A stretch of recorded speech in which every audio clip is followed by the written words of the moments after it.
Ang dami ng mga churches na mag-gather doon sa Infanta Quezon for what they call the unity service. No? It's a unity service wherein all of the churches coming from Infanta, Real, and Dakar are joining together for one big revival service.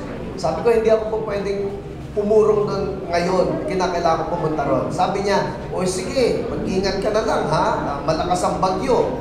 Eh, sino sa inyo natin sa Maynila, malakas ang bagyo kahapon? Did you notice malakas ang bagyo? Was it? Malakas ang hangin? Malakas ang hangin. Alright. So, on our way to Infanta, we noticed it. Talagang yung mga puno po humahampas. Yung ang lakas-lakas, no? Bandang Tanay, bandang Pililya, ang lakas ng hangin, talagang humahampas na gano'n. And to think that we were actually approaching itong Infanta kung saan mas malakas ang bagyo. But then again, when we reached Infanta, lo and behold, wala pong bagyo. Walang bagyo. Wala.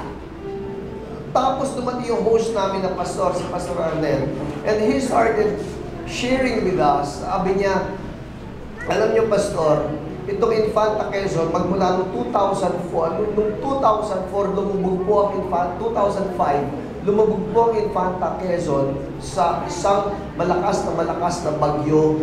Ang dami ng mga troso na nagpuntahan dito sa Infanta, ang daming nalunod, ang daming namatay, ang tagal na bumagsak ang ekonomiya ng buong Quezon dahil lumubog itong Infanta. Nanggaling yung mga troso pababa ng Sierra Madre.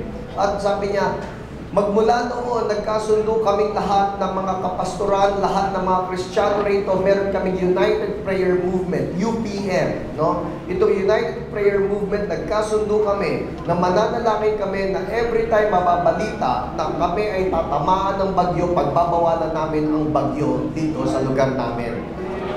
At magmula noong 2005 na yon, mark that date, 2005, since that experience, every time there is news that Quezon, Infanta, Real, Nakari, yung mga bayan na yun, Northern Quezon, will be hit by a typhoon, they join together in prayer. And from that point on, 2005 up to now, wala pong bagyo na nakakapasok sa kanila. I'm telling the truth. I was a witness to it. Sabi nga nila ganun, sabi ko, paano yun? Sinasabi ng Pag-asa. Sabi niya, ang bagyo dito sa lugar namin, Pastor, sa balita lang. So, ang balita will report may signal number 3 doon. Pagtatamaan ng Polillo Island, signal number 3 doon. But truth of the matter is, sa balita lang may bagyo, sa kanila wala. Hallelujah! Ang isang natutunan ko, that I just love this, sabi niya, Pastor, natutunan namin, bilang mga Kristiyano, we have dominion. We have dominion. Everybody say, dominion. At ito po ay hindi lang isang turo na nasa utak, ito ay isang turo na isinabuhay ng mga Kristiyano doon. So there was again this news, may isang malakas na bagyo, it's a super typhoon that's supposed to hit them. Ang sabi nila, nanggagaling ito ng Batangas at ng Bicol, papasok sa kanila kung bakit naman sa news, ang ito pa, high-tech po sila. Sabi niya, na lagi kaming sumusubaybay sa JMA. Sabi ko, ay, Bisaya na JMA, ha? Sabi ko, GMA po, hindi, Pastor, JMA, Japan Meteorological Agency. Okay, so, sorry naman. So, lagi namin sinusubaybayan sa JMA kasi sila yung nagsusubaybay sa lahat ng mga bagyo. Sabi lang, there was this super typhoon that's supposed to hit them. Signal number 3, there's supposed to be the eye of the storm na doon pinakamalakas pagka humampas na.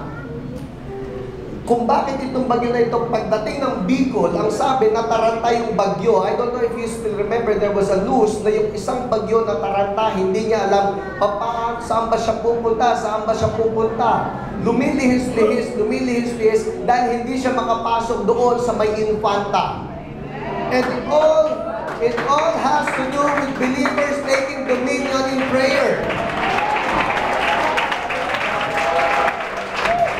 Ito ang sinabi ng ating Panginoon bind on earth shall be bound in heaven. Whatever you loose on earth shall be loosed in heaven. Matter of fact, the real tense of that in Greek is whatever you bind on earth shall have been bound in heaven. Whatever you loose on earth shall have been loosed in heaven. Ang langit po nakikisang-ayon sa atin pag nananalangin tayo. Alright? So today we're going to pray.